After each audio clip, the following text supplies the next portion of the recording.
Brain Salad Surgery, Emerson Lake Palmer's fourth studio album, was the end result of nearly a year of intensive writing, rehearsal, and touring. Keith Emerson recalls the personal chemistry involved in creating arguably the band's finest album. Well, ELP were three very competitive individuals, not only in music, but in a lot of other respects as well. Well, when the competition was friendly, everybody would be receptive, and when it wasn't healthy, frankly, it was hell. Brain Salad Surgery, I think, was created at a time when everyone was at their most receptive level, and it hadn't been easy getting there.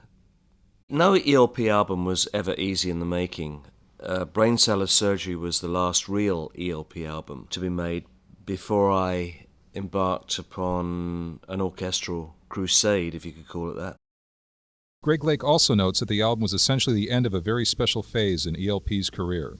I think what people really found appealing about the band was more its fantasy side, and I think that side of ELP was more predominant in the early albums, Tarkus, Trilogy, and of course Brain Salad Surgery. It's very difficult for me truly to be objective about looking at albums one against another, I can only say I look upon an album rather in the same way as you might look upon a bank check. It's a kind of promise to pay later. And to me, that's what records have always been. It's been a way to communicate without personally being there.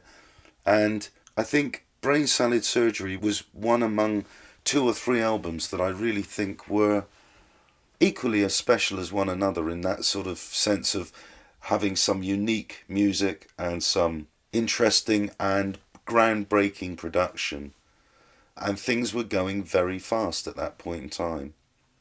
For Karl Palmer, Brain Salad Surgery represented an unusual junction of talent, timing, and technology.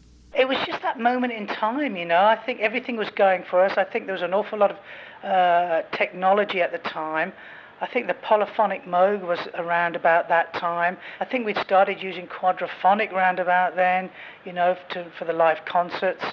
And the musical design of something like Brain Salad Surgery, that was one of the things that I suppose we've not really captured as much. If one was to look at Emerson Lake Palmer and say, what would you play or what album, probably that one would be an album that somebody would want to play and say, hey, that's what they were all about when everything was going their way.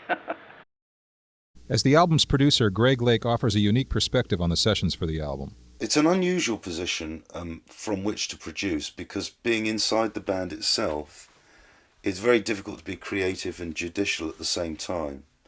We were pushing the frontiers back there, and so I was always keen on as much innovation, sonic innovation as possible, and would work with Keith on all the synthesizer parts and contributions in that way. And also I also had a kind of interest in just being a good, solid rock and roll band.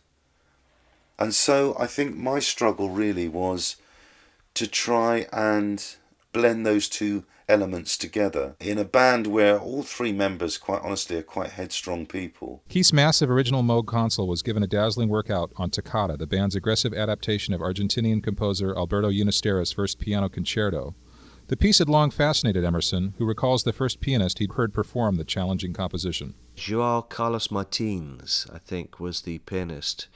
He was a pupil of Ginastera, and he was playing on a TV program that the Nice had been invited to by Jack Good in Los Angeles, 1969, I think it was. And this thundering piece of piano work came out of the speakers, and it was just astounding. And I captured him in the corridor, and I said, "What is that?" He said, "Oh," I said, "it is a new piece of music. It's by a very famous Argentinian composer." When I got back to England, I found the record, I bought the record. I bought the music, and sometimes I would play it at blank moments in ELP's rehearsal times. Now, Karl was always very encouraging. If a piece of music had different time signatures in it, he'd be there. He'd say, "Oh, got to do that." It was one of those pieces that took forever to rehearse. It was very, very difficult to follow the tune, and what was going on. It was a piece of music that we all liked instantaneously. It was something that was definitely right for the band. I think it was Keith's idea to put the percussion sort of solo in that. An earlier tour stop in Switzerland that year had resulted in the band meeting with a then-obscure Zurich-based artist H.R. Giger, whose masterfully airbrushed cover imagery elevated the brain salad surgery project to another level.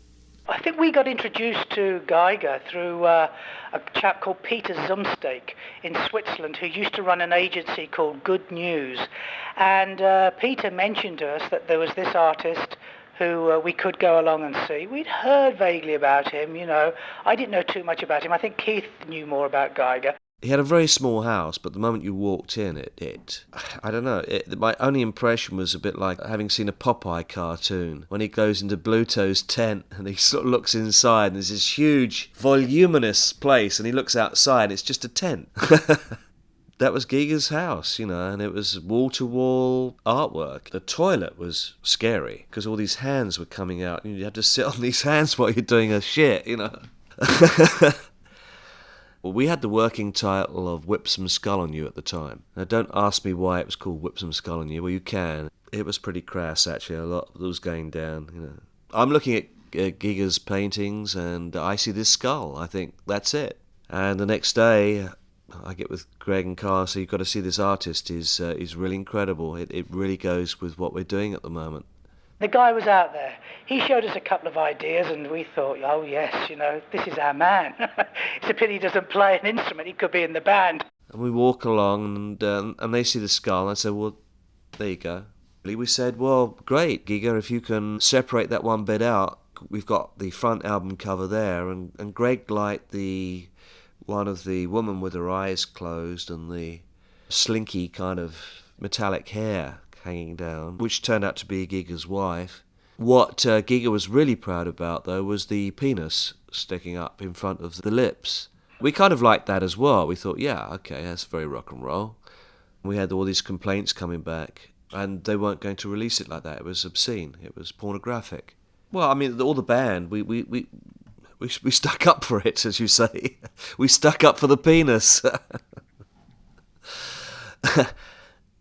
But there was no way it wouldn't be released, so I had to call Giger up and I said, look, we have to get rid of the penis. And he said, I'm not getting rid of the penis. The penis stays. No, it has to go, really, because otherwise we have to use something else.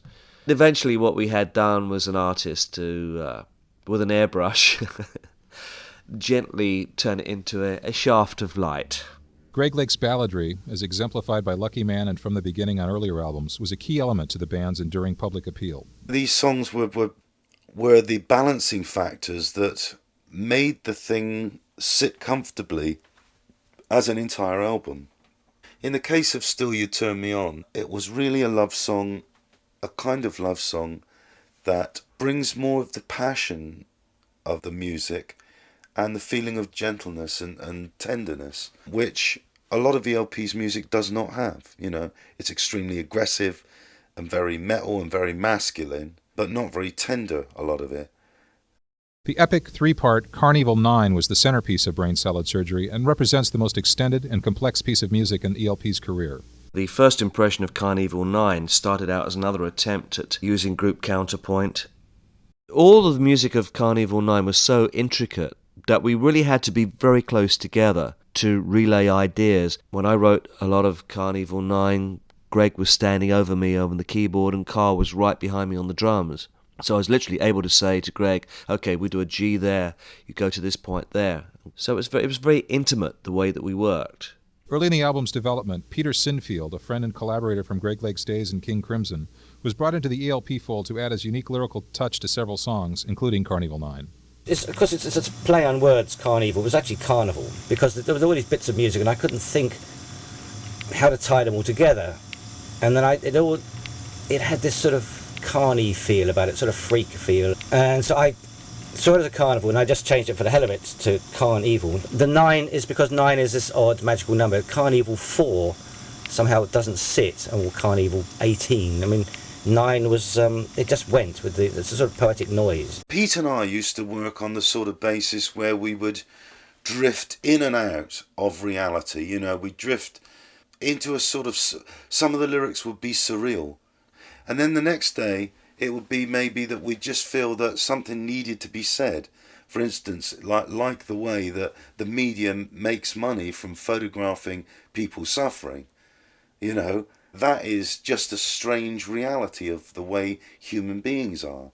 The influencers just was Tom Lehrer, because this guy who did this wonderful black humour thing with poisoning pigeons in the park and the old dope peddler and all this stuff. It had an eye for modern society. And what else? Books like Player Piano and, I don't know, Gormenghast. The second impression was, I think, complete pianistic, percussive showmanship. I'm not sure if it fits any particular form. I remember in the middle, Carl took off pounding away on the tom-toms, and I found a sound on the mini-moog which sounded representative of Caribbean steel drums. But, I mean, that's the way that we worked. I remember when Greg sang in the first impression Alexander's Ragtime Band, and I ran out to the piano and overdubbed Tiger Rag, and it fitted perfectly. Now, the third impression was probably very Elgarish, which may have had something to do with the critics calling us all pomp and no circumstance. It wasn't really until the third impression was down that I think Pete mentioned something about using the idea of computers. That appealed to me because we were already being criticised for using the synthesizer on stage, and a lot of people, a lot of critics thought that it was all pre-recorded. And I think subconsciously a whole bunch of people were worried about them, except that there was a movement going on in California with people, and sort of nerdy people, but all those sort of the people that started Apple somewhere, well, it's a bit later than that, but it somehow they had to do with in theory, a freedom, but a freedom, like all freedoms, that could be abused. The whole concept of computers dominating people's lives, and the one line, of course, in that says, "Load your program, I am yourself." And they were rather prophetic words now I come to think about it. I really do question sometimes how much good it's all doing us, all this bloody technology. And the thing is that that's what brain salad surgery was, to some extent, was about. I think for us, that whole, from the beginning to that period, to the brain salad surgery, I just think was an incredibly inventive, creative sort of mode for the band. I think you can have all the greatest technology around you in the world, but at the end of the day, it's the human beings that make the music. When you've got three musicians like Emerson, Lake and Palmer that were well capable of playing many different styles of music, we chose that opportunity. We just go in and we play whatever we felt like playing, whether it was ragtime, jazz, classical. It was just music that we loved and music that we wanted to play. Sometimes we did it just to excel against each other. Sometimes we did it out of spite for each other. It was music without a beginning. It was music without an end. The thing is that, we're now coming to the end of the millennium, right? And now it'll be 2001, And one just gets the feeling that one cannot keep thrashing the same old shit out, without something happening. Different things become the focal point of culture at different moments in history. It was a period in music when I think great things were achieved, and I think that it possibly was the end of a very, very special time in modern music.